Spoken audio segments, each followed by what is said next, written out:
Okay, good morning. It is October 2nd at about 10:15 a.m. Hope you all had a good weekend. Um, and I wanted to give you kind of a reminder or a heads up about what we're going to do on Wednesday this week during class. I'd sent out an email late last week with some information about reading before class on Wednesday night. And so what I'd like you to do for Wednesday, I guess to back up for a second, Wednesday will be kind of the first of two nights that we'll spend digging deep into issues related to climate change. Um, and that will include a kind of a historical piece, a piece on the science, and then we'll spend next week talking about kind of the politics behind climate change. To get that discussion started, I think it's important that we have a bit of a historical context to frame this discussion within.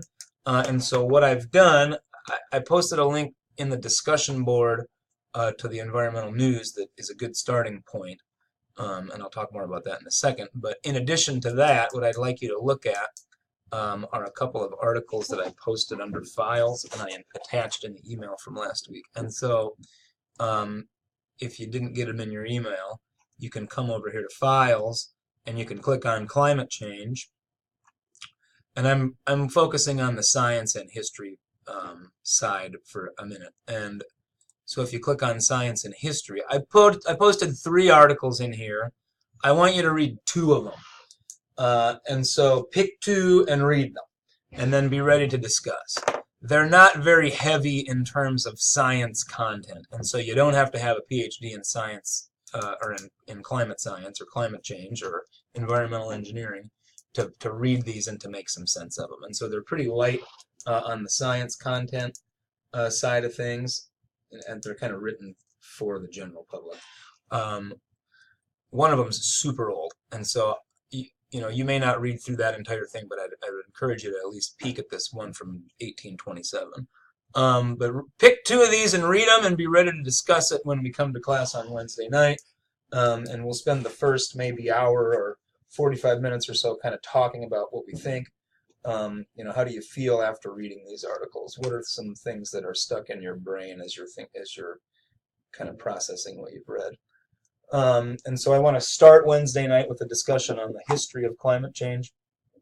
And then we'll spend the last couple hours actually digging into a couple of activities that will allow you to put your hands on some actual data that is relevant to the state of Iowa. And so my hope would be that we have a discussion about the history of climate science and climate change, and then actually dig into some data to see if we can't provide evidence for what we're reading about. And so we'll have a couple activities that we'll do on Wednesday after our introductory discussion about the history.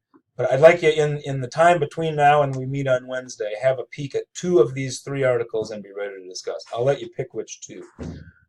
So that's the first chunk. The second thing, just a reminder that if you go into discussions, the environmental news for week 6 is up. I posted this link to an article. Well, first I put a little rubric in here so that you can see maybe how I would assess those posts. And then to get things jump started, I posted a link to an article that's from a 1981 New York Times article written by Walter Sullivan. And then I put a little response in here. So, you could use this kind of as a way to model your responses too. And it looks like a lot of you are doing that. But I'd ask that you read this one or skim through this one and then talk about how you feel after you've read it. And we've got some comments down here already. So thanks to you, Katie and Sam and Sal and Zach. Keep rocking. For those of you that hadn't had a chance to read this yet, that's fine. Don't worry. You'll have some time to do that, maybe by the end of the week or so, or by the time we meet on Wednesday, if you could read this too. It's very short. It should take you about 10 minutes.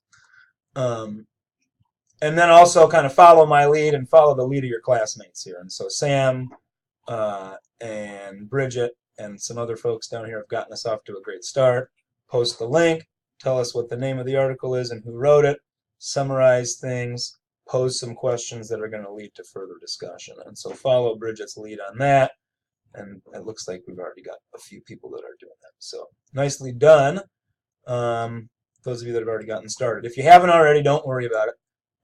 We've got plenty of time on this. This is somewhat open-ended, but by the end of the week, I'd like you to have something posted here to contribute to the environmental news. And then the last thing, the other discussion that I realize now wasn't open. If you go to the social media, Devonian Gorge, I hadn't hit publish on that, and so if you could do something similar to what you did with your Kent Park and Seeha Fen social media blasts. Post some pictures and some comments to your wall or to your Instagram or to your Twitter or to Facebook or whatever, and then if you could share what happens down here with us, and so if you could do screenshots or if you could post the pictures that you took in here, that would be awesome.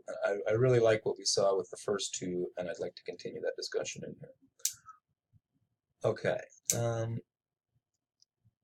I feel like that's all I need to say for now. If you have questions about anything or if you're having trouble accessing anything, please don't hesitate to contact me.